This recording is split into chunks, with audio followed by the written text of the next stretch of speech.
Hey people, today is Friday, February the 3rd, meaning that tomorrow is Saturday, February the 4th, which is a very special day for me. And it's not a birthday, it's not some holiday or something like that. No, tomorrow, February the 4th, marks the 1-year anniversary of the time I saw my new favorite movie of all time. I've been thinking about talking about favorite movies here and there, and eventually I will try to make some sort of top 10 or top 20 list or something, but that's not the focus of this video.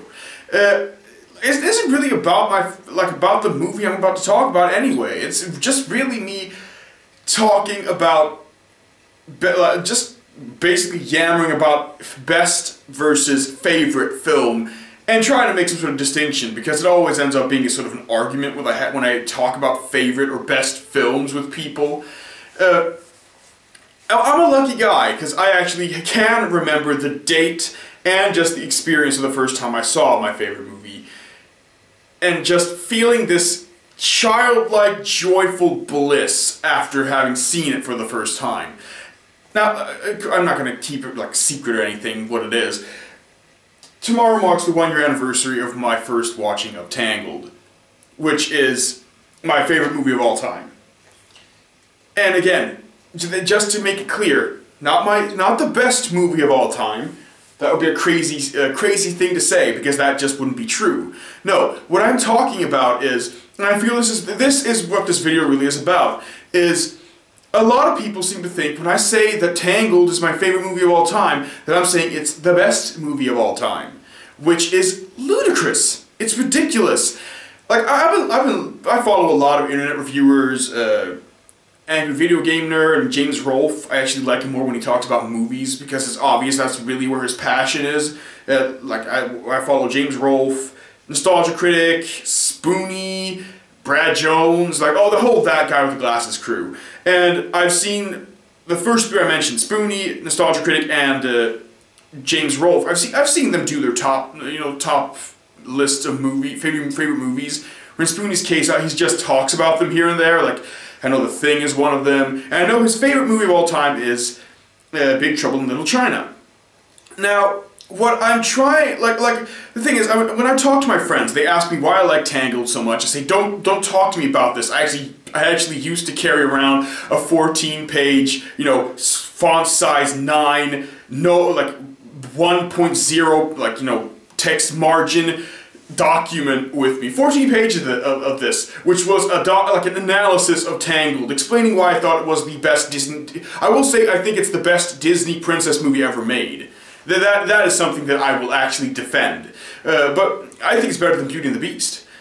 Yeah, I don't like it more. I think it's better than Beauty and the Beast. But anyway, what I'm trying to say is that I actually used to carry around a document saying, "Stop dancing, you're distracting people." Just trying to explain to people why I like it so much. And a lot of people, again, as I was saying, they think that means I'm saying that Tangled is the best movie I've ever seen in my life. Of the 1,600 something films I've seen, it's the best movie I've ever seen. And I always say, no, that's definitely not true. In fact, this analysis that I used to carry around probably spends more time, almost as much time, pointing out flaws in the film as it does pointing out good things. For example, the one thing that everyone seems to like about Tangled, Maximus the horse, is the one aspect of that film that I like the least. And even though I find the humor in Tangled better than most Disney films, because at least Maximus and Pascal, the comic relief characters, don't talk, they don't spew pop culture references. They don't do the "are you talking to me" thing that Pumbaa does in The Lion King. They're not constantly making references like the Genie in Aladdin, and I like those movies I just mentioned, but at least Pascal and Maximus, they're based on slapstick. They're based on physical humor, which makes it more timeless, which is one of the strongest aspects of Tangled as a whole, is the fact that it doesn't have pop culture references. It focuses on trying to just be physical or timelessly emotional about the characters and the scenario it's in. But now making it an entire analysis of Tangled, and that's not the point. But, again, I did not. There are definite aspects I don't like about Tangled. There are some songs I think are forgettable, and I like all the music, but still, it took me about 5 times watching the film before all the songs really stuck. And a good Disney soundtrack takes only 1 time. Some of the characters are superfluous, even though one of the strengths of the film is also that it has a very limited amount of people in it, because that makes focus on the main characters vital. But, again, what I'm trying to say is, I do not think that Tangled is the best film ever. If it was, I wouldn't be able to point out the flaws I just did. I mean, saying that you don't like the comic relief is a pretty big thing. And again, Spoonie's favorite movie is Big Trouble in Little China. A film that is great, but it's incredibly, incredibly flawed. And dated, in ways. Doug Walker, the Nostalgia Critic's favorite movie, is Brazil. Another flawed film. It's not perfect. It's not the best movie ever. And James Rolfe's favorite movie is It's a Mad, Mad, Mad, Mad World. Again, I think a sort of overly long slapstick ride. Do you think that if I asked James Rolfe, that he would asked him, do you think that It's a Mad, Mad, Mad, Mad World is the best film ever? I don't think he'd say that, because that's not true. And what this entire just little rant is about is best versus favorite. I have a friend who said once that he thought Michael Jackson's Moonwalker was one of the best movies ever made. To which it was on Facebook, and I basically fucking raged his ass. I was like, how dare you say that Michael Jackson's Moonwalker is one of the best movies ever made? Stop it. You can say that it's one of your favorites, and I will believe that.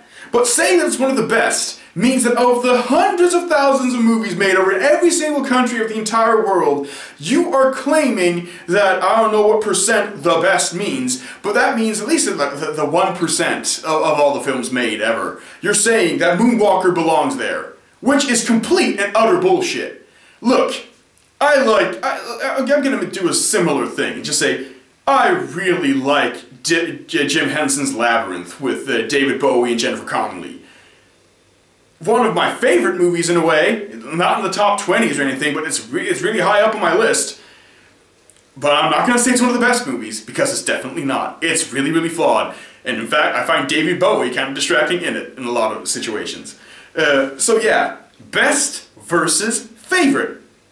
And I tried to explain it to him. I don't really think he understood what I was saying, but I think he accepted, just pretty much gave up because he didn't want me ranting or yelling at him anymore, or all capsing him. I'm like, how dare you say this?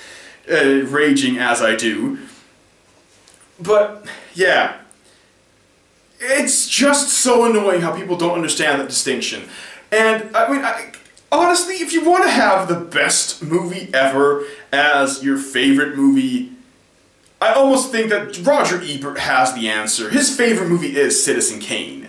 And Citizen Kane is, you know, one of those movies that you could make the argument is the best movie ever made, simply because of the fact that it invented, basically, you know, the great transitional work. It was a fantastic piece of technological cinema, both narrative and in its like, you know, camera movements, its transitions. Citizen Kane is a fucking masterpiece. And I've had people say, really? This is what it's all about when they've seen Citizen Kane? In fact, I almost felt that the first time. But the reason why is because I was not as invested in film. Like, honestly, I wish I could retake my first year of film school, because if I did, I would be a whole lot smarter now than I am now, because it wasn't until after I was done with that first year that I really, really, really realized how much I love cinema. It was taking that year and then buying movies after movies after movies from all over the world and delving into what cinema really is. I love like old French cinema. I love silent films. I love Italian movies. I love a lot of different, especially historical cinema. Don't bite my glasses. I will kick your ass. No? Stop. So they didn't understand what Citizen Kane, why Citizen Kane is revered to be the best film ever made. And that's the reason why. It's from a historical perspective, that movie was incredibly important. And that's how, if you were ever going to choose a best film, which I think is a futile argument to make, because cinema is ever-changing in a way. Even though it feels like it's changing less now than it used to, it's still, people like Christopher Nolan and David Fincher are proving, like even in the mainstream media, that you can push the limits of what a narrative is, and what visuals are, like with the whole Inception dream thing. Cinema is ever-changing. New techniques are being developed, new narrative styles are becoming popular versus not popular. It's incredibly interesting to follow for nerds like me. That's why trying to say that a movie is the best movie ever made is incredibly crazy, because that is just from your perspective. In fact, I have movies that I would say are closer to being perfect than other films. For example, one of my other favorite movies, I think it's probably my second or third favorite movie of all time, is Steven Spielberg's Jaws. And I think that Jaws is probably of all the films that will eventually be on my list of the top 10 or top 20. That, along with probably To Kill a Mockingbird, which is up there somewhere. Basically the classic works that have survived for a reason. To Kill a Mockingbird, It's a Wonderful Life, Jaws, Stop Biting My Glasses, I Will Punch You in the Face. You want to go? Come on, I'll fight you. Yeah, I'll fight you. Those are the movies that are probably most perfect to perfection, like to being the closest to be perfect. But at the same time, I can't really judge that. Those movies have survived for a reason, and unlike Tangled, which is a film I saw when I was 23 for the first time. And even that movie's not really a film that you can really say that you have, like, you have no bias toward, because all these movies I mentioned, Jaws, To Kill a Mockingbird to a certain extent, but that one is probably the least, like, nostalgia-goggly of them. Like, Jaws I first saw when I was 10 or something, and I loved it, even though it scared the crap out of me. So I could never judge that movie, like, completely unbiased, because I have a childhood love for it. And sandbox love for films never dies. You love those movies till the day, like, you probably will love those movies till the day you die somewhere in your heart. And It's a Wonderful Life. I saw it when I was 12, and I've watched it every Christmas since, and I still love it incredibly much. And again, To Kill a Mockingbird, I think I watched that the first time I was like 18, so that movie is probably the one that's close to perfection if it was to be neutral. Because that movie I did see when I was an adult, at least by law, and I loved it, and I still love it. I think it's an incredibly near-perfect script, and everyone's acting is fantastic in it as well. But maybe we're losing a little bit track of what I'm trying to talk about. But I think I've got my main point across. It's just that no film is perfect. And trying to say that a movie is perfect is stupid, because no film is. And also because cinema is always changing, becoming something new, and styles are going in and out. It's something, a definition of perfect will change. And yeah, so it's all about favorite versus best. Tangled is my favorite movie, and tomorrow night I'm going to recreate my. Also, I'm gonna be a little ashamed to say this, and she's going to bite my freaking glasses again, stupid birdie. I'm going to recreate the magic. I have the exact same candy, like the candy loadout I had when I first saw it in the cinema a year ago, and I'm just going to sit here on my big screen, on my big TV, and watch me some Tangled and relive the magic for the very first time. For the 20th time, actually, because it's the 20th time I'm seeing that movie in one way or another. So yeah, that's this video. I will probably make I will make some sort of like video review or something soon. I've been to the movies a lot. I'm going to go see The Iron Lady later tonight, which is going to make me completely destroyed when I go to work tomorrow, because I'm going to get less than 6 hours sleep, which always ends up, which is always bad. I guess just while I'm at it, while I'm still filming, I might as well just say the reason why I'm going to see the Iron Lady is because of the Oscar nominations, like nominees, and Meryl Streep getting nominated for Best Actress, which we all knew she would. I want to see as much as I can before the Oscars. I only watch movies on the big screen like before the Oscars, because it's a better way to get a focus on the film and actually be able to see everything perfectly. Once you see it at home, you get distracted, and it's not the same thing. But I'm only going to see this movie because it's an Oscar nominee. I honestly don't think I would have seen this movie unless it was nominated for best leading actress. Because honestly, don't really care. It's been getting really tepid reviews. Like two big news sources have given it good reviews. The rest have said that it's meh. And Puss in Boots came out here today too, and even though I've already seen that at least I know is fun and has 3D that almost makes my head hurt, but still is really good for 3D. So yeah, honestly, in general, I think the Oscar nominations are really, really boring. Like the entire list this year. Last year, I was really invested. Oh shit! Social Network, Winter's Bone. I had seen all the 10 nominees for Best Picture. I had seen 9 of them. The only reason why I hadn't seen Black Swan because it was not out here yet, which is ironic because if I had to pick a movie from the list now, thinking back, it would be a 3-way battle between The Social Network, Black Swan, and Winter's Bone. But this year, I was like extremely loud and incredibly close. I was like, fuck! I do not want to see that movie. Just because, like, again, I'm judging it beforehand, but I don't want to see that. Fucking 9/11 movie? Fuck that shit. I'm tired of that. Like, the more movies they make about this disaster, the more plot there's. Like, you know when I got tired of CSI New York, when I stopped watching CSI New York, was the end of the first episode when Mac goes to Ground Zero and is like, I miss you so much, my dead wife who died in 9/11. I'm like, are you fucking kidding me? Does everything that has a tragic element to it need to be fucking tied back to 9/11? Yeah, I know how Remember Me ends. That's the one case where I actually do want to see it. And I'm spoiling that piece of garbage, even though I haven't even seen it, because as I've heard it, Robert Pattinson dies in one of the fucking planes. And you know what? Fuck him. And fuck 9/11.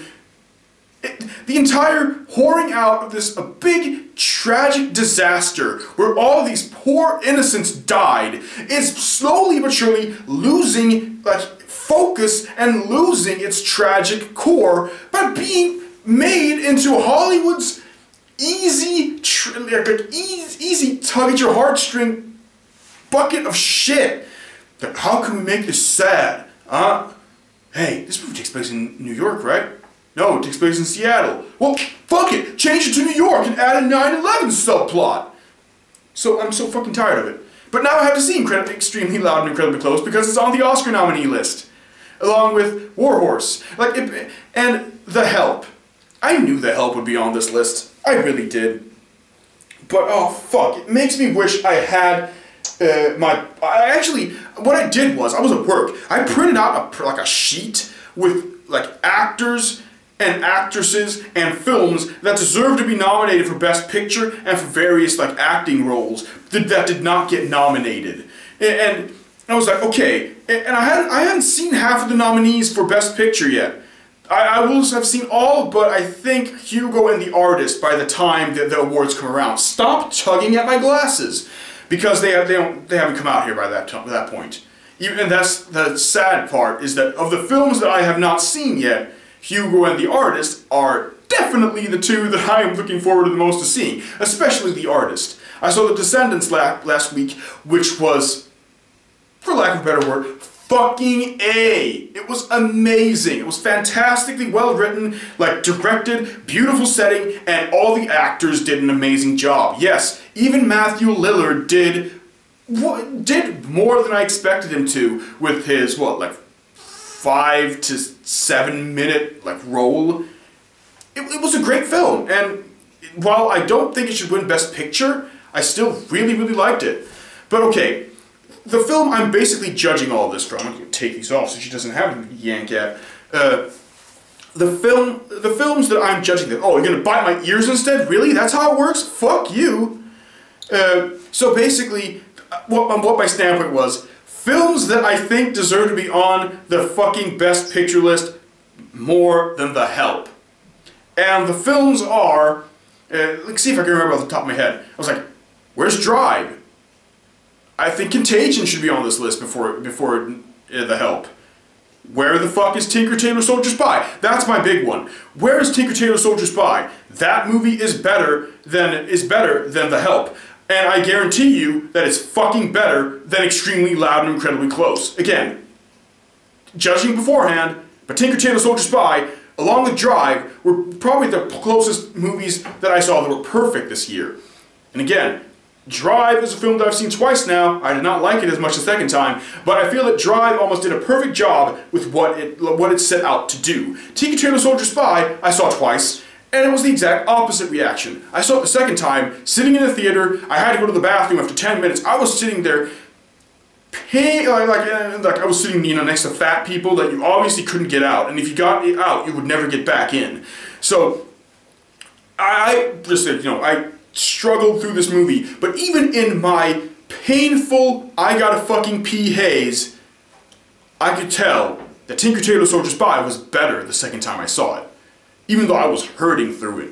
And I'm waiting for a copy in the mail, and I'm looking forward to seeing Tinker Tailor Soldier Spy again. Where is that? I have a copy of The Help. I have not seen The Help again. Because that movie's 2 hours and 20 minutes long or something. It's a good movie. I like The Help. Don't get me wrong. And I actually think that I have not seen Meryl Streep yet, but of the ones I've seen for Best Actress, I think that Viola Davis should probably take the she has my vote so far for Best Actress. You're actually going in because you're really fucking hurting my fingers. There, sit in the cage. Octavia Spencer should not be nominated for Best Supporting Actress. I do not think that. I think that, of course, birds can fly. What are you gonna do?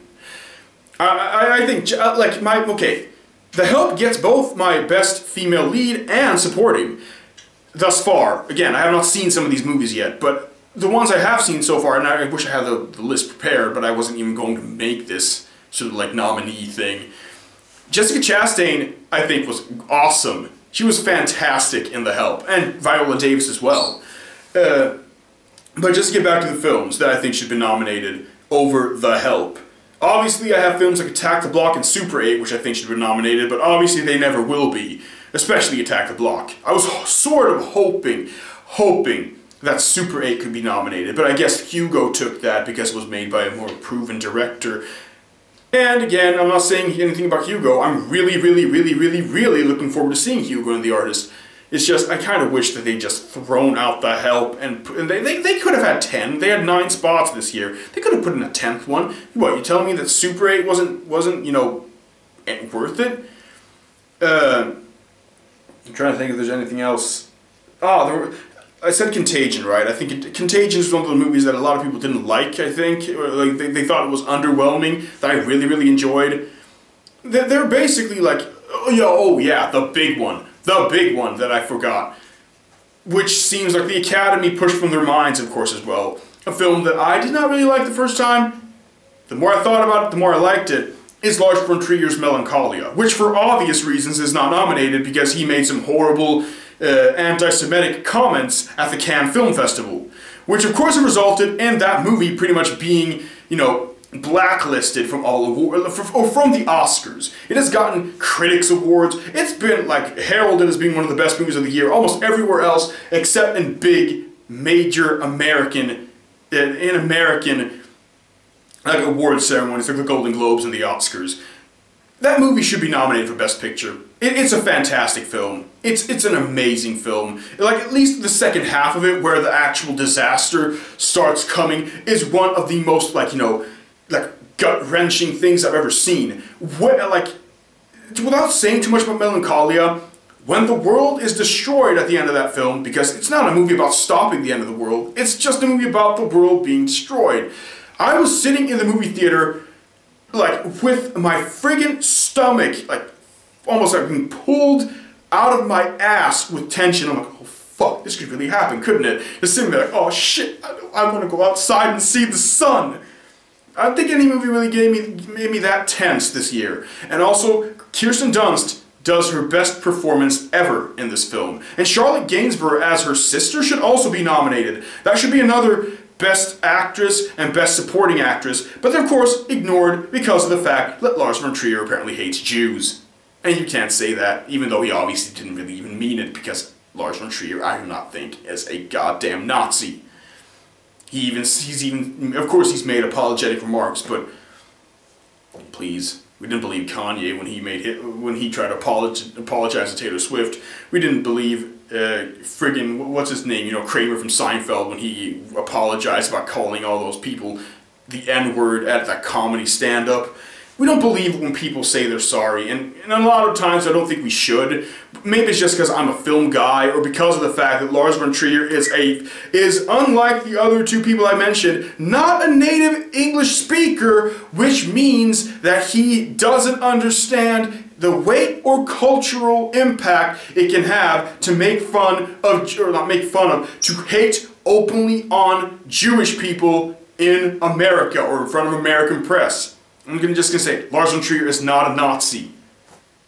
But again, Melancholia should have, and I really hoped, wouldn't be ignored just because of those remarks. Obviously it was, because no one in the right mind can say that that movie does not belong on the Oscar Best Picture list over The Help, because it does.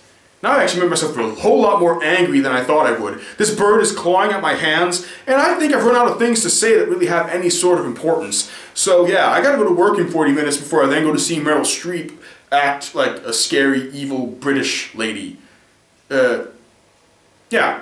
So I'll talk to you guys later, and don't take everything I just said too harshly, or like, I'm just talking out of my ass to make good entertainment. Stop it! You should just make a freaking video of me fighting my bird. Talk to you guys later.